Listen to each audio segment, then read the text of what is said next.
आम्हाला पाटण कॉलनीमध्ये 2-3 दिवस झाले पाण्याची चणचण चालू आहे। पाणी एकेकाला प्यायला मिळे ना।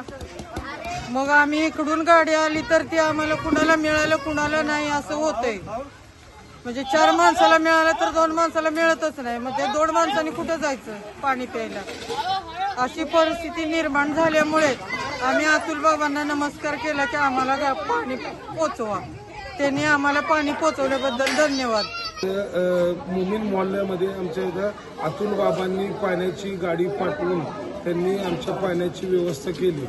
त्याबद्दल आम्ही सर्व मोमीन मोहल्ल्याचे तर्फे आम्ही अतुल बाबांचे मनपूर्वक आभार मानतो।